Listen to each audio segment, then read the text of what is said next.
Para nadie es un secreto que difícilmente saldremos de 1968 sin algún muerto. Xavi Etxebarrieta, dirigente de ETA.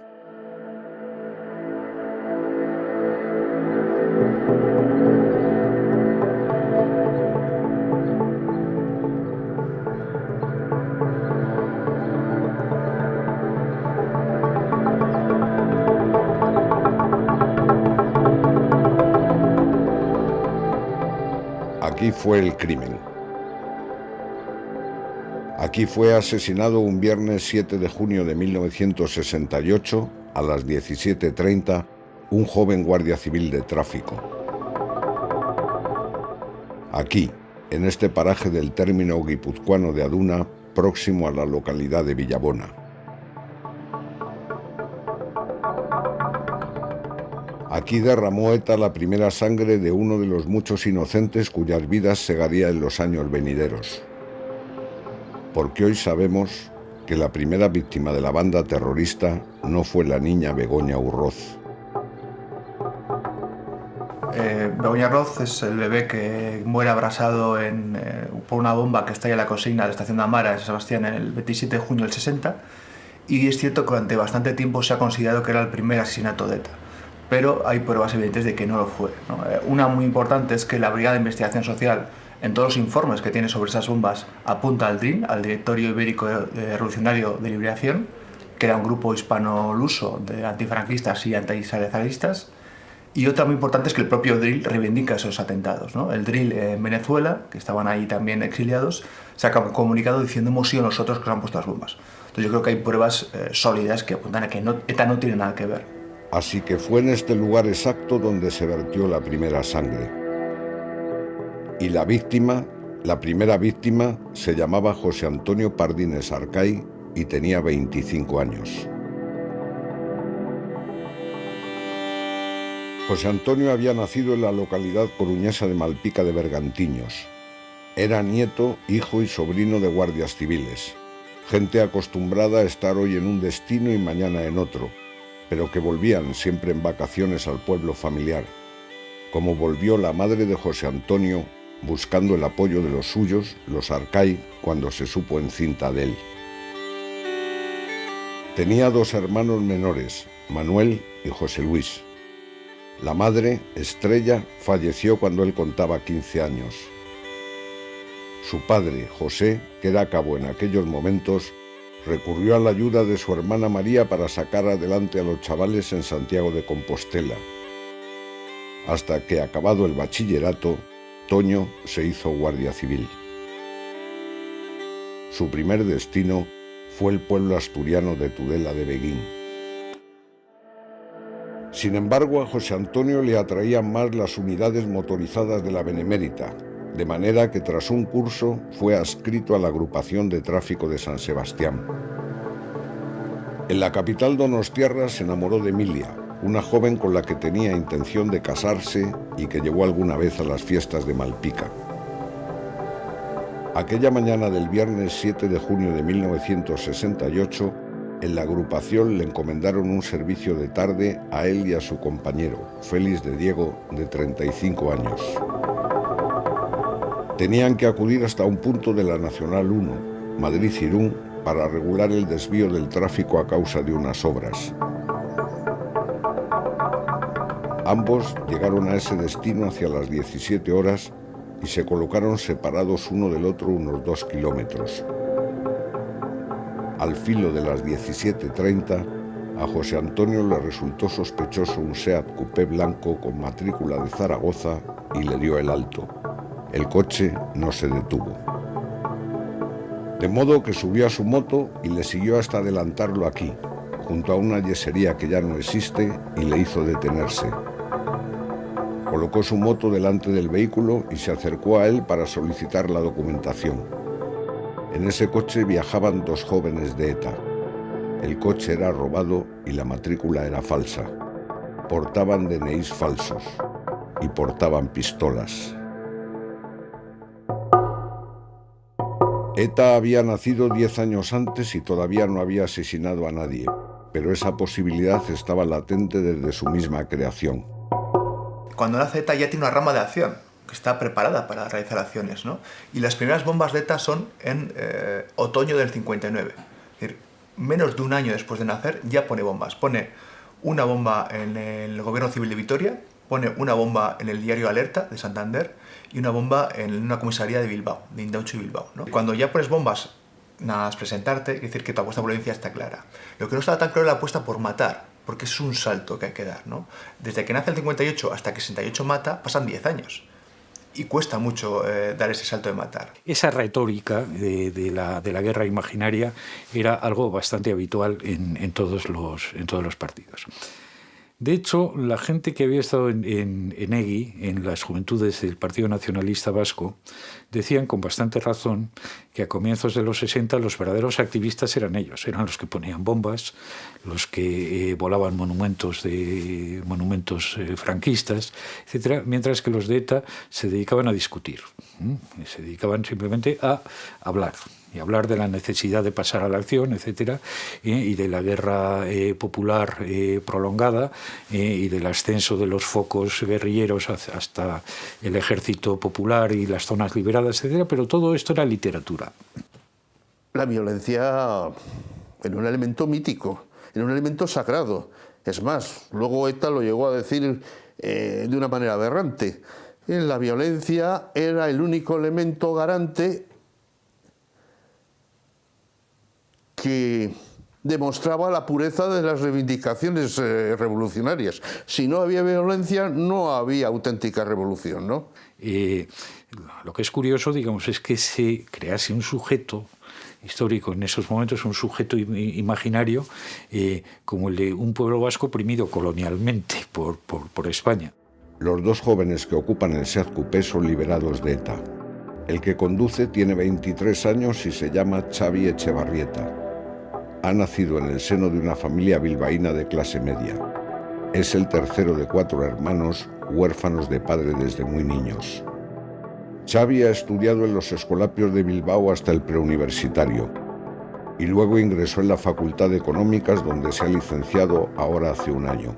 Yo vi que era un tío muy preparado, sabía sistematizar bien lo que se había dicho, sintetizarlo rápidamente, era muy rápido, sabía llevar. Era un gran organizador. Me llamó mucho la atención la Quinta Asamblea cómo lo organizó todo, porque él hizo de secretario. Yo le conocí a Xavi no como militante de ETA, coincidí en la Facultad de Económicas de Bilbao.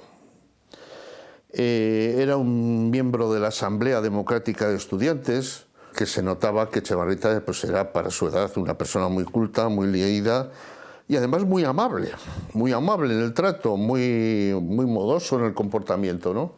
También en una escuela social coincidí con él. Si había que pensar en un líder guerrillero, el último de la lista, ni siquiera hubiera entrado en la lista, hubiera sido Xavi Echevarrieta. A Xavi le interesa la poesía que cultiva a ratos, una poesía que a menudo destila una atracción por la muerte. Bueno, yo creo que entre nosotros había muchos que buscaban el martirio, ¿eh? Es evidente que Xavi hablaba mucho de la muerte, que había un cierto regodeo en ello, que algunos se atrevían a decir que era un necrófilo y que le gustaba plantearse el suicidio como la apoteosis de la libertad del hombre.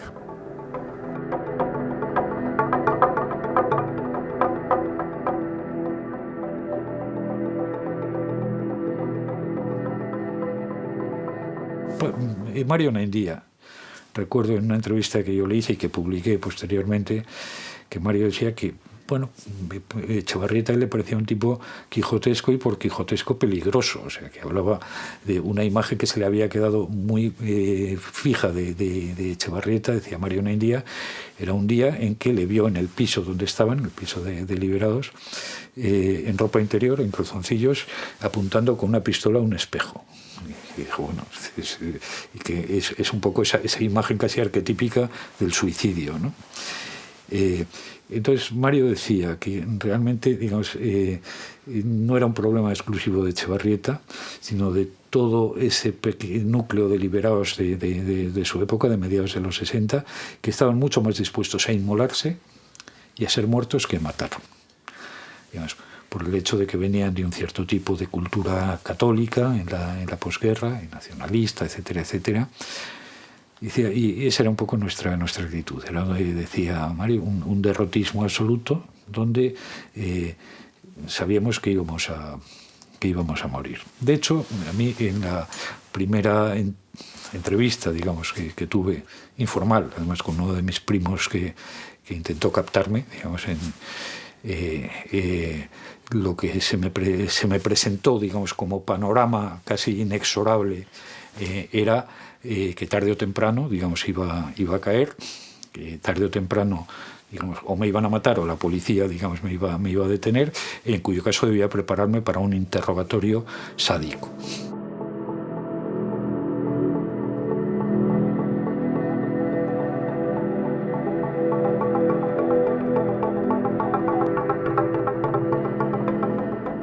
Y siempre tuve la sospecha de que Xavi era carne de cañón. Primero por su discurso necrofílico, su obsesión con el tema de la muerte, pero es que pocas fechas antes él había escrito un trabajo, andábamos mal de publicaciones y tal, había escrito un trabajo que empezaba con una frase: para nadie es un secreto que dentro de muy poco tendremos un primer muerto. Claro, eso lo imprimí yo, y tuve que imprimir igual 30.000 ejemplares, encerrado semana y pico en un caserío que no había nadie, dando vueltas y además era la portada de aquel panfleto. Estaba harto de verlo y además sabía quién lo había escrito. Él y su hermano, que están en la cúpula de la banda, han formado parte de la presidencia de la Quinta Asamblea, en la que se procedió a expulsar a los llamados obreristas o liquidacionistas, partidarios de trabajar más en colaboración con las masas, y a los que encabeza Pachi Iturrioz. Estos, Pachi Iturrioz y otros, estaban muy influenciados por el Frente de Liberación Popular. No estaban en contra de la violencia, pero sí de una violencia minoritaria. Estaban por la violencia de masas. Los liquidacionistas, estos intentaron hacer prevalecer un discurso de izquierda sobre el nacionalista, incluso liquidar el discurso nacionalista, con toda razón. Dentro de ETA había un mal ambiente en contra de esta dirección españolista. Y una noche se nos presenta en la célula de San Sebastián. Éramos 4, 5, 6 personas, no recuerdo muy bien. Algunos nombres conozco perfectamente, por lo que os voy a contar. Y se presenta Julen Madariaga, que hay que matar esa misma noche, a Pachi Iturrioz, a mi jefe, que había que matarlo. Este Madariaga era un gran jefe de ETA, de los del exterior, con el que yo había estado una semana en Bélgica en un cursillo de marxismo acelerado con estos amigos de París. Que hay que matar. Lo discutimos un poco y no había nada que discutir, era sí o no, y había que votar. Él se dio 2 votos y salió por un pelo que no había que votar. O sea, yo ya fui temblando a casa. Yo había participado en que a un tío había que matarlo. La Quinta Asamblea, que tiene 2 partes, es muy importante. La primera parte es la que expulsan a Pachi Iturrioz, a la facción obrerista que se acerca al marxismo y abandona el nacionalismo. La segunda parte de la Quinta Asamblea es la que confirma la espiral de acción racial, ¿no? ETA se pasa muchos años buscando una receta teórica. Bueno, vamos a matar, vamos a hacer una revolución, pero ¿cómo la hacemos, no? Y no está claro cómo lo van a hacer, porque no tienen ejemplos. Ya en la Quinta Asamblea se produce una ruptura. Como hubo unos que ya declararon que la violencia era una actitud pequeño burguesa contraria a los intereses de la clase trabajadora y de la transformación de la sociedad, criticada por el marxismo y por todos los movimientos serios de izquierdas que han existido, los otros tuvieron que defender lo contrario, defendieron lo contrario, la necesidad de Y ya no era un compromiso ajeno o un compromiso con un cuento que navegaba por encima de las mentes, ya era un compromiso frente a los tuyos. Y se empieza a pensar en que hay que llevar a cabo acciones armadas. 5 días antes del momento en que Pardines les ha detenido en la carretera, en una reunión en Ondarroa, Xavi ha asumido hacerse cargo de 2 operativos: el asesinato del inspector jefe de la Brigada de Investigación Social de San Sebastián, Melitón Manzanas, y el de su homólogo en Bilbao, José María Junquera. El otro ocupante del Seat Coupé es Iñaki Sarasqueta, de 19 años. Ha nacido en Oyarzún, pero trabaja como administrativo en una fábrica de máquinas de coser en Éibar. No es un burgués como su compañero, no es un intelectual como su compañero. Cuando yo lo conocí tendría ni 19 años o 20. Era un chaval que trabajaba en Éibar, un hombre de pueblo, un chaval de pueblo, y bueno, camarada, amigo, y dispuesto a hacerte cualquier favor, a buscarte enlaces. Se mataba por buscarnos contactos con una persona, con otra y tal. Era un chaval joven, bajísimo, con unas ganas de vivir impresionante. Esto muy jovencito. Yo cuando le conocí apenas tenía 18 años. Vivía en Éibar, pero venía de la zona más rural de Guipúzcoa, se le notaba, muy relacionado con la iglesia. ¿A dónde se dirigen estos 2 jóvenes? El recorrido que hicieron Etxebarrieta y Sarasqueta, en ese mes yo lo había hecho 2 meses con ellos, porque me había quedado sin coche y tenía que ir a alguna reunión a San Sebastián, y ellos me cogían en Éibar o en Bilbao, pero yo creo que era en Éibar, me cogían en Éibar, me llevaban a San Sebastián y allí me iba yo a lo que tuviera que hacer. Y en aquella ocasión no fui, no sé por qué, o tendría otra cosa, o no tendría ninguna reunión en San Sebastián, y no fui. Se ha dicho que estaban recabando información para asesinar al inspector Manzanas. Estaban ellos liados en ese asunto, no hablaban mucho, pero yo hacía el viaje con ellos. Pero según contó años más tarde otro etarra, Joaquín Gorostidi, Xavi acudía a una cita. El día que le mataron, Xavi Etxebarrieta, teníamos una cita concertada en Beasain, concretamente al lado de una imagen denominada San Martín de Loinaz.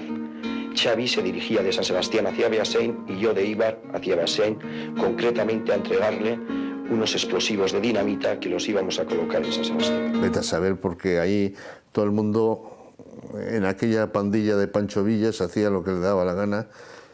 Sospecho que no hubo una razón, porque hacía poco en una cantera de Vizcaya habíamos encontrado no dinamita, gelignita, y teníamos 2 sacos de gelignita que no sabíamos qué hacer con ella, ¿no? Entonces,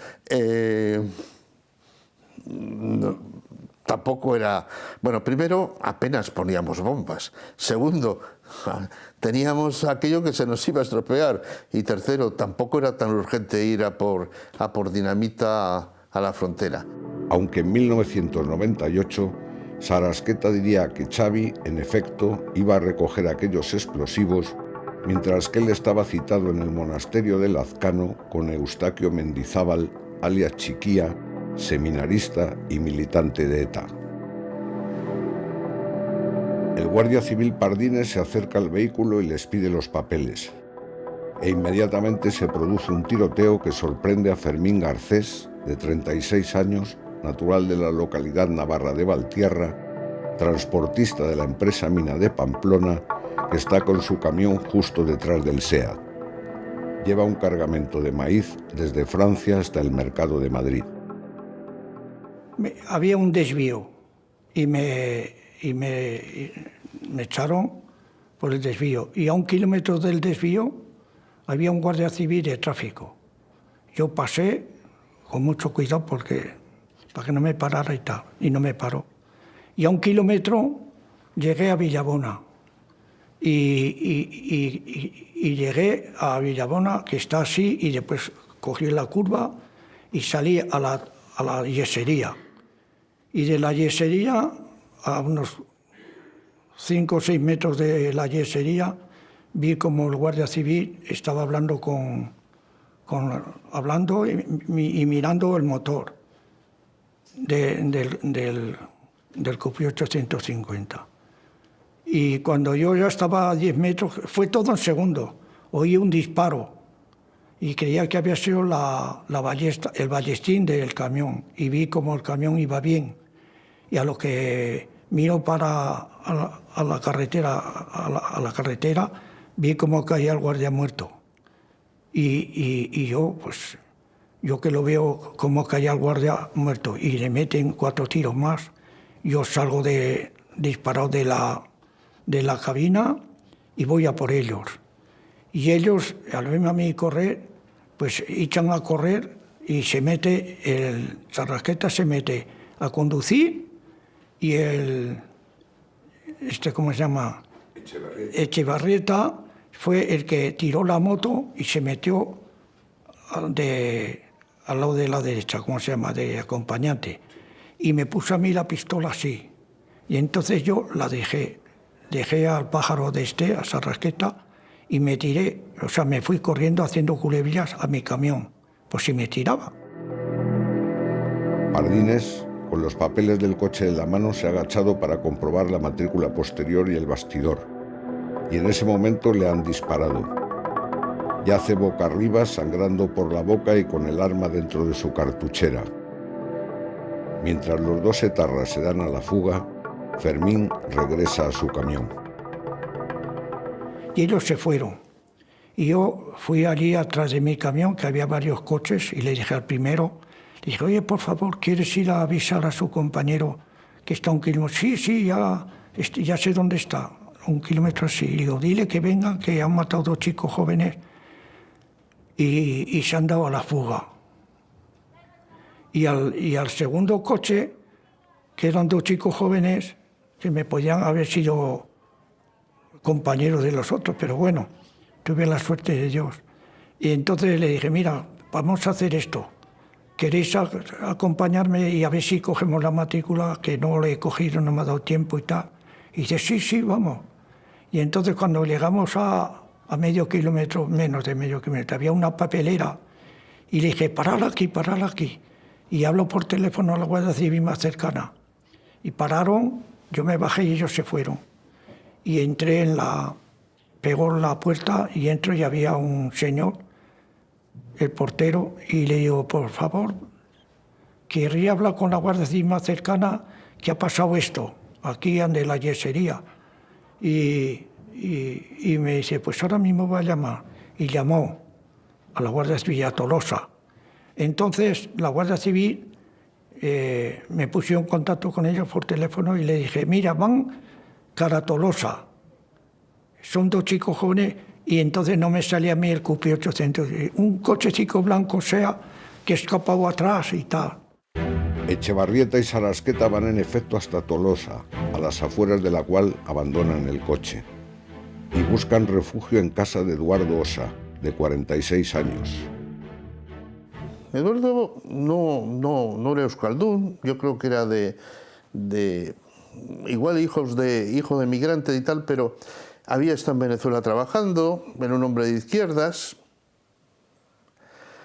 Creo que por relaciones familiares de algún cuñado que estuvo en la cárcel y tal, en los orígenes de ETA, pues empezó a dejar la casa en tiempos de los de la Cuarta Asamblea, que bueno, que estos ni tenían delito de sangre, ni hacían nada y tal, empezó a dejar la casa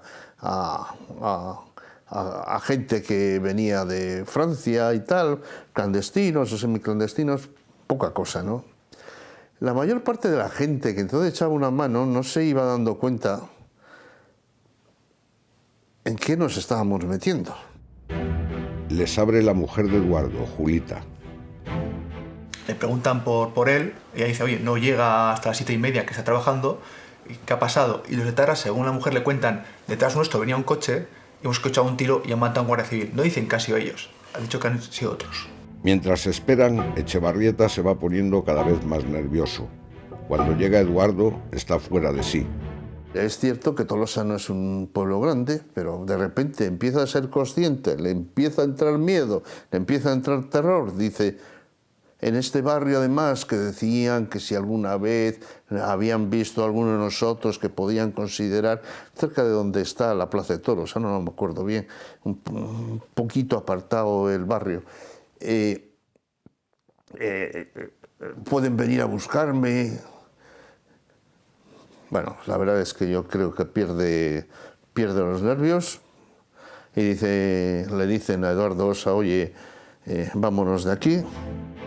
Entretanto, la Guardia Civil ha hecho la primera inspección ocular del sitio en el que han asesinado a Pardines, al que más adelante conducirán al camionero. El cadáver tiene 5 impactos de bala. Hay 5 casquillos y hay 4 balas, porque una está dentro del cuerpo. De los 5 casquillos, 3 pertenecen a una Astra 9 milímetros y 2 a una Astra 7,65 milímetros. La Guardia Civil ha encontrado el SEAT de los asesinos a las afueras de Tolosa y ha empezado a montar controles. Xavi había convencido a Osa para que les sacara de Tolosa en su SEAT 600. Y justo en las afueras, en el paraje conocido como Venta Aundi, una pareja de la Guardia Civil detiene el auto. Les hace bajar a los 3 y procede a registrarles. Y en ese momento, los guardias se dan cuenta de que van armados y se produce un forcejeo. Y a continuación un tiroteo. Sarasqueta aprovecha la confusión para escapar monte arriba. Osa sube a su coche y se da la fuga. Uno de los guardias hace blanco en una ventanilla para marcar el vehículo. Xavi se queda solo y resulta mortalmente herido en la refriega. Sarasqueta huye por el monte hasta que detiene un Renault 4L y obliga al conductor a punta de pistola a llevarle hasta las proximidades de Regil. En 1998 contaría que el conductor era casualmente pariente lejano suyo y que había sido este el que le pidió que no tirara la pistola para hacer más verosímil, si les detenían, que actuaba contra su voluntad. Al llegar a Regil se deshace de la pistola y entra en el pueblo. Allí pide ayuda al párroco, que le encomienda al coadjutor y se dispone a pasar la noche en la iglesia. A ratos en el púlpito, a ratos en el confesionario, muerto de frío. A punto de amanecer le descubre el sacristán, que corre a avisar a la Guardia Civil. Algunas mujeres van llegando para oír la primera misa. Sarasqueta sale y comprueba que la iglesia está rodeada. Le capturan y los guardias le obligan a llevarles al lugar donde se desembarazó del arma. Está sin balas. Entre las disparadas en Aduna y las disparadas en Ventaundi ha vaciado el cargador. El informe policial realizado en Ventaundi descubre que hay casquillos de la pistola de Echevarrieta, la Astra de 9 milímetros, y casquillos de la de Sarasqueta, la Astra de 7,65 milímetros, y casquillos de las armas de los guardias civiles. Toda una refriega. Ese hecho cataliza, digamos, la recomposición de una comunidad vasco-nacionalista que estaba, que era evanescente, que era una cosa vaga, etc. En esos momentos se produce una especie de precipitación química de una comunidad nacionalista. El DNI que Echevarrieta llevaba es falso y está a nombre de un tal Lucas Agües, nacido en Zarauz el 5 de diciembre de 1947. Eso divide a los vascos entre los que dan su aprobación a la muerte de Pardines y los que dan su aprobación a la muerte de Echevarrieta. Es una sociedad que se parte y se dan las condiciones para comenzar ahí, sí, en el País Vasco, una guerra civil. La propaganda etarra había comenzado a trabajar desde el primer momento. Se dijo que Pardines, una vez detenido el coche de los terroristas, había sacado el arma para dispararles, y que Xavi no había hecho otra cosa que defenderse, ser más rápido que él. La idea que teníamos nosotros es que Echevarrieta había disparado, digamos, a través de la ventanilla contra Pardines al ser detenidos por un control de la Guardia Civil que iba buscándolos, a ellos dos, digamos, a Echevarrieta y a Sarasqueta. Y que en Ventaundi los guardias le habían ejecutado a sangre fría. La víctima empezaba a ser convertido en victimario y el victimario en víctima. Cogemos Le Monde y vemos Xavi Etxebarrieta, lo de Bentaundi, no sé cómo estaba contado, nos miramos y dijimos, ya está, la locura ya está en marcha, van a empezar las muertes.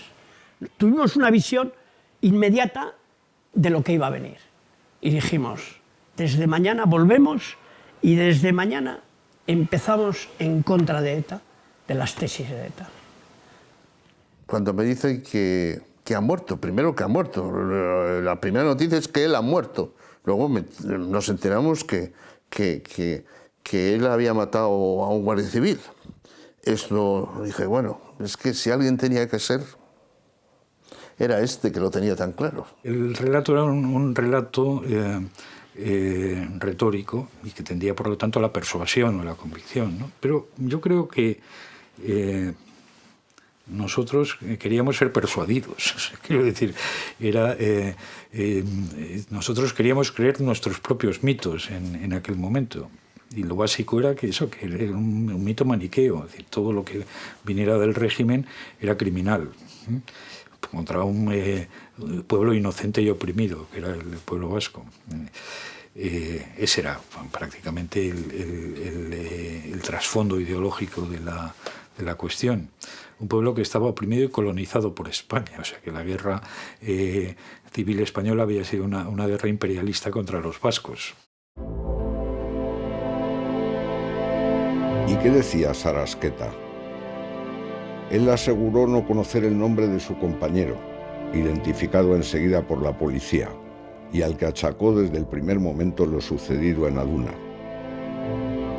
Eso mismo fue lo que sostuvo en el Consejo de Guerra que se celebró el 15 de junio en el acuartelamiento de Loyola de San Sebastián, donde el abogado Juan María Vandrés asesoraba al militar encargado de su defensa. El fiscal mantuvo que mientras Pardines comprobaba la documentación, ambos bajaron del vehículo y le dispararon en 3 ocasiones, tras lo cual Xavi le remató con 2 disparos más. Sarasqueta negaba haber disparado una sola vez en Aduna y en Bentaundi y culpaba a la policía de amañar las pruebas. Pero como sostiene el historiador Gaizka Fernández, es imposible que tras conseguir su pistola en Regil, las autoridades hubieran alterado unas evidencias que ya habían sido documentadas en el atestado con el visto bueno de un juez y con unos cuantos periodistas presentes. El abogado defensor pide la absolución. Se le condena a 58 años de cárcel. Pero el juicio es inmediatamente anulado porque ha tomado parte en él, como vocal, un capitán de veterinaria cuando, según el Código de Justicia Militar, en los consejos de guerra contra paisanos, todos los vocales deben pertenecer a las armas combatientes. Así que se repite 12 días después. Y en esta ocasión varía la sentencia. Sarasqueta es condenado a pena de muerte. El padre Arrupe, prepósito general de los jesuitas y algunos organismos oficiales guipuzcoanos, solicitan al jefe del Estado la conmutación del castigo máximo por el de cadena perpetua. Y el 22 de julio, Franco accede a esas peticiones. El 9 de junio los restos de Pardines habían sido llevados desde San Sebastián, tras una misa en el Hospital Militar, hasta Malpica, a donde llegaron poco antes del amanecer del día 10. Luego, a las 4 de la tarde, se celebró un funeral en la iglesia de San Julián, oficiado por el párroco don Benigno Rocamonte, que fallecería a los 103 años y que está enterrado muy cerca de Pardines. Don Benigno diría en una entrevista muchos años después: le mataron los contrarios. Y a continuación, el féretro se trasladó hasta el cementerio, donde se le dio sepultura en el nicho que ocupaban los restos de su madre. Se cuenta que ese día se presentó ante don Benigno un sacerdote vasco enviado por la familia de Sarasqueta para solicitar el perdón de los Pardines. Pero su hermano Manuel, con el que hablamos en 2017, aunque se negara a ser grabado, no tiene constancia de ese hecho. Un particular que quiso conservar el anonimato le entregó al padre de Pardines un cheque por valor de 50.000 pesetas. José Pardines Blanco, que llegaría a ser subteniente, fallecido en 2017, no se repuso de la muerte de un segundo ser querido. Pronto solicitaría la baja y prácticamente se encerraría en la casa que se construyó en Malpica con su nueva mujer y sus 2 hijos, uno de los cuales, Manuel, llegaría a ser alcalde del PP en 2 legislaturas. Solo accedió a acudir a un homenaje a la Guardia Civil de Tráfico, donde se le hizo entrega de una medalla de oro. Al año siguiente, en Malpica, se le dedicó una placa a Pardines en la Plaza del Campo. Nadie recuerda hoy cómo y cuándo desapareció, o cuándo finalmente se le dedicó una pequeña calle que lleva hasta la playa y cuya placa ha sido renovada por última vez en 2013, en la que reza con cierta ambigüedad que murió en acto de servicio. Como tantas víctimas, y pese a ser la primera de ellas, su memoria fue cayendo en el olvido del que salió sobre todo en 2015, cuando la Benemérita, que 10 años antes le nombrara cabo honorífico, bautizó con su apellido la macrooperación contra la cúpula de ETA en Baigorri, Francia, que supuso la desarticulación de la banda. Por contra, el mundo etarra aupó la figura de Etxebarrieta desde muy pronto a los altares, como su primer mártir y su primer héroe. Le compararon con Sabino Arana, con el Che Guevara, con el general carlista Zumalacárregui, y a los pocos días de su muerte se convocaron funerales. El más importante, el del 13 de junio, en la iglesia bilbaína de San Antón, su parroquia, donde oficiaba don Claudio Gallastegui, que celebraba misas en euskera cada domingo a las 11 de la mañana, a las que acudían los fieles nacionalistas. Estuve en el funeral de Etxebarrieta en San Antón, la misa funeral. Digamos, era casi obligado. Es decir, San Antón era la iglesia de Bilbao donde se celebraban misas en euskera. El párroco de San Antón era don Claudio Gallastegui, que era un sacerdote, digamos, vinculado al nacionalismo, vascófono, euskaldún, hablaba en euskera y celebraba una misa en euskera. Entonces, digamos, los nacionalistas de Bilbao, digamos, nos reuníamos en esas misas todos los domingos. No había muchos, ¿no? Los nacionalistas culturales activos que hablábamos en euskera o que queríamos tener por lo menos alguna relación entre nosotros hablando en euskera, cosa que en la Bilbao de los 60 pues no era tampoco excesivamente normal. La gente que hablaba en euskera lo hablaba para dentro de sus casas. No había, digamos, ámbitos sociales donde se pudiera, digamos, hablar en euskera con normalidad. Entonces, el funeral de Xavi Etxebarrieta, que había ido a esas misas, cuando iba a misa todavía, pues se hizo en San Antón, donde era además de alguna forma su parroquia, don Claudio lo conocía, y se hizo el funeral allí. ETA se da cuenta de que ese momento hay que aprovecharlo, ese momento de solidaridad de la población, de una parte importante de la población vasca, tiene que aprovecharlo, ¿no? Y la receta de espiral acción-reacción dice que cuando cometemos un atentado y hay represión y la población nos apoya, hay que cometer otro atentado para que la espiral siga creciendo. Así que el 2 de agosto del 68 mandan a 2 comandos, uno a Irún a matar a Manzanas, otro a Bilbao a matar a Junquera. La diferencia está que Junquera está de vacaciones, no le pillan en casa, y Manzanas sí. Manzanas está en casa y lo mata. Pero su muerte ya había sido decidida muchísimo antes. A Xavi se le cantó, se publicaron sus poemas.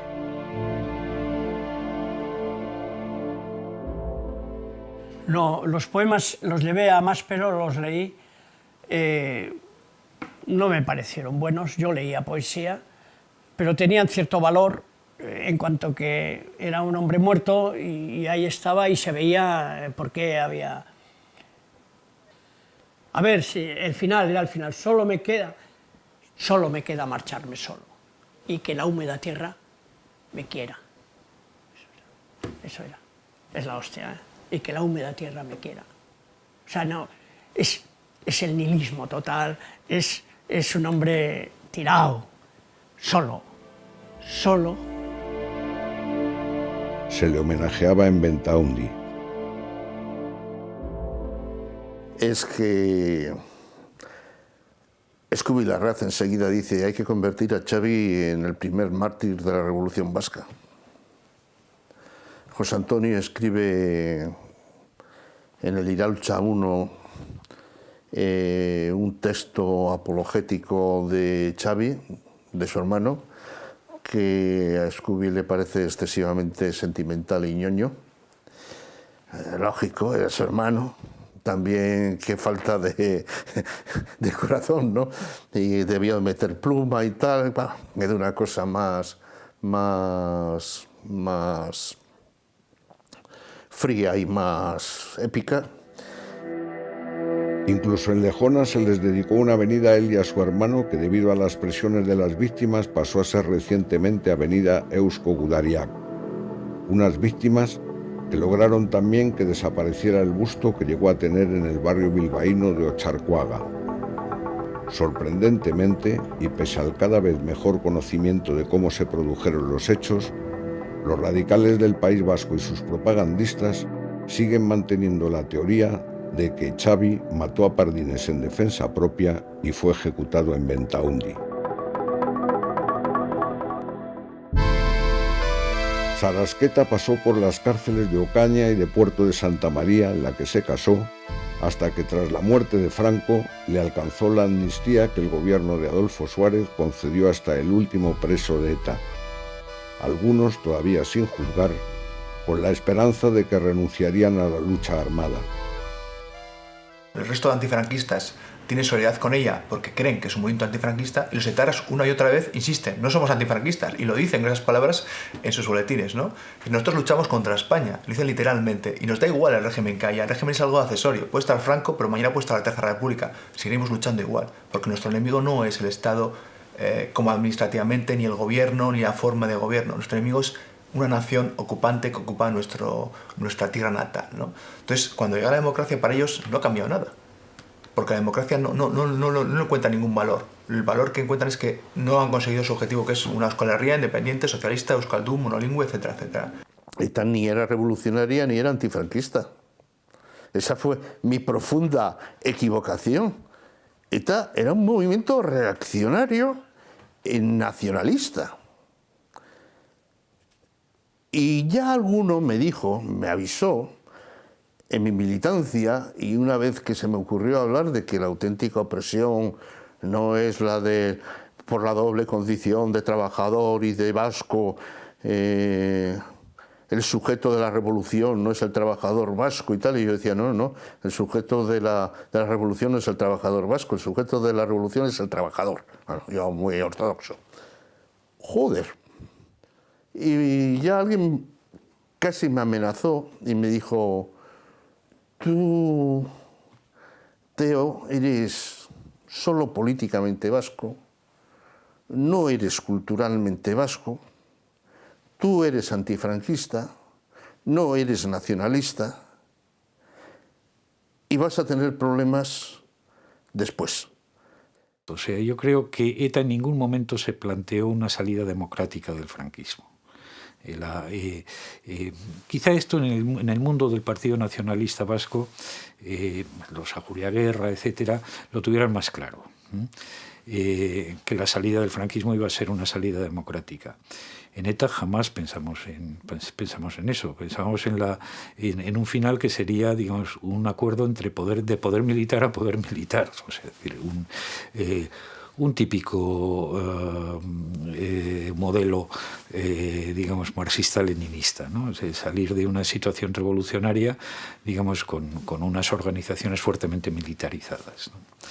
Bueno, por supuesto, todo esto era puro delirio, ¿no? Pero era lo que en aquel momento pensábamos. Extraditado provisionalmente a Oslo al cabo de un mes y tras 9 años de cárcel, Sarasqueta quedó en libertad. En ese tiempo había dejado de ser de ETA para militar en la Liga Comunista Revolucionaria. Volvió a su antiguo empleo en la fábrica de máquinas de coser y luego pasó a ser corrector de pruebas en el diario Proetarra Egin. En las páginas del mismo, a los 10 años de la muerte de Pardines, contó de nuevo los sucesos de Aduna, eximiéndose él de haber disparado.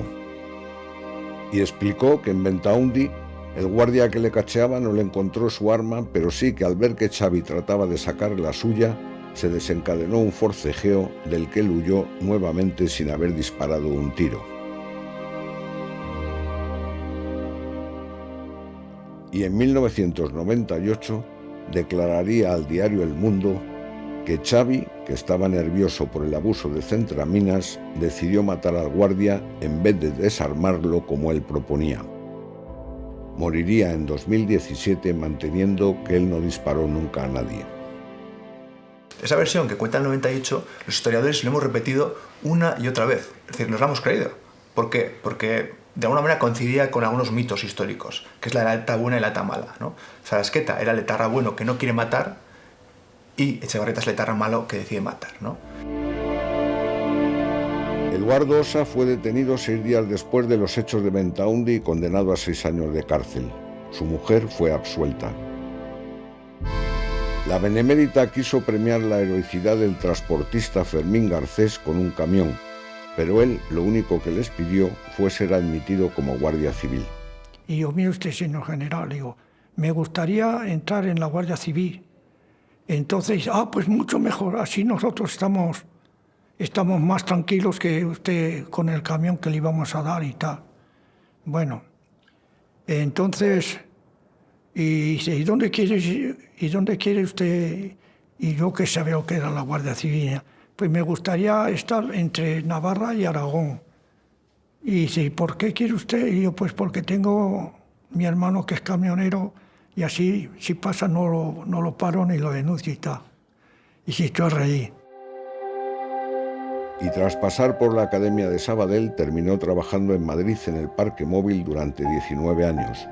19 años en los que los etarras atentaron con 2 bombas contra la Dirección General, en cuyo recinto vivía con su familia.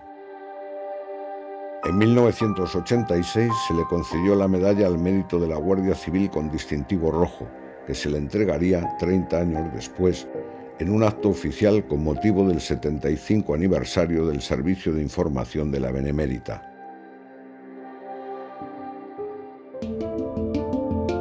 Pero hay un personaje que hemos dejado fuera de foco de los que tuvieron que ver con aquellos sucesos del 7 de junio de 1968. El compañero de Pardines, el guardia civil Félix de Diego. Félix de Diego Martínez había nacido en la localidad burgalesa de Fuentecén. No había ningún guardia civil en su familia, pero puede que el que su casa estuviera enfrente de un cuartel de la Benemérita atrajera su interés desde pequeño. En 1968 estaba adscrito como Pardines al destacamento de la Agrupación Provincial de Tráfico de San Sebastián. Tenía 35 años. En su retina había quedado grabada la imagen de su joven compañero sin vida. No levantaba mucho cabeza, es lo que sé. Pero bueno, muy triste al saber lo que le pasó y le impactó mucho. 9 años después, cuando ya patrullaba el Land Rover, el vehículo en el que viajaban su compañero y él cayó en el alto de Chegárate por una pendiente de 70 metros de altura. Tras aquello, fue dado de baja en el cuerpo. En 1979, de Diego vivía con su mujer Dolores Echevarría, natural de Irún, en el barrio de Ventas de esa localidad. Tenían 5 hijos, entre los 11 y los 5 años. Era un hombre que siempre tenía una sonrisa, muy amable con todo el mundo y con nosotros, muy cariñoso, siempre nos llevaba a muchos sitios con él. Ocupaban el primer piso de una casa de los Echevarría, de ideas nacionalistas, en cuyos bajos poseían un bar llamado Herrería porque el padre de Dolores había sido herrero. Tendríamos alguna salida, era con mi abuelo, que nos llevaba en tren, es un bonito recuerdo, nos llevaba hasta Tolosa a comprar pues verdura, cosas así. En una de sus revisiones médicas, a Félix le habían diagnosticado un cáncer de riñón. Hacia las 21:20 del 31 de enero de 1979, Dolores, que se había hecho cargo del bar tras casarse, estaba a solas con Félix, mientras la hija mayor de 11 años hacía los deberes en el comedor adyacente. Los otros hijos dormían ya. Atendía a la gente en el mostrador, él daba, si daban comidas también, porque daban muchas comidas y cenas y bocadillos, él también le ayudaba a poner las mesas, a servir a la gente, cualquier cosa. Entraron entonces 2 miembros de ETA mientras un tercero les esperaba fuera en un coche. Alguien les había informado de que Félix era un chivato de la Guardia Civil. Ni siquiera sabían que había pertenecido al cuerpo. Uno de ellos disparó, pero se le encasquilló el arma. El otro le metió a Félix 6 tiros, uno de los cuales atravesó su corazón. No murió de repente, me dijeron que llamaron a unos compañeros para que fueran a ayudarle y tal, y bueno, pues murió en el hospital cuando lo llevaron. La madre, aquejada de una profunda depresión, se quedó con la hija mayor, la de 11 años, y el hijo pequeño, de 5, mientras que las 3 hijas intermedias fueron a vivir al internado para huérfanos de la Benemérita en Valdemoro, hasta que cumplieron 17 años. Bueno, pues yo tengo un bonito recuerdo de aquel colegio. Bueno, pues he conocido a mucha gente, porque era un colegio solo de chicas. Aquellos etarras fueron detenidos 2 años más tarde. La sorpresa fue que el que había actuado con más saña era un fraile capuchino, Fernando Arburúa, que oficiaba misa los fines de semana en la parroquia de San José Obrero del barrio Donostiarra de Alza. Arburúa, alias Sigueldo, había nacido en la localidad navarra de Zugarramurdi y a los 11 años había ingresado en el seminario de Alsasua. En 1979 era el jefe del comando Chirrita de ETA. En 2004 saldría de la cárcel, donde renunció a ser capuchino, sin mostrar el menor arrepentimiento. 2 años después, en declaraciones al Periódico de Cataluña, dijo, entre otras cosas: tenía un compromiso y adquirí otro. Uno sigue el consejo del Evangelio y el otro lucha por una sociedad igualitaria y justa. No hay tanta diferencia. O, sé que ningún cristiano puede matar, pero este mandamiento también lo incumplió la Iglesia. En cambio, creo que fui fiel al resto de preceptos.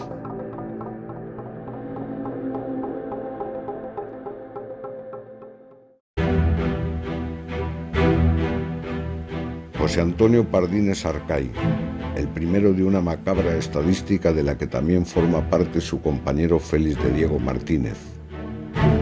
Más de 3.500 atentados, 853 víctimas mortales, más de 6.000 heridos, 86 secuestrados, más de 15.000 amenazados, exiliados, extorsionados. Y todo empezó aquí, un viernes 7 de junio de 1968.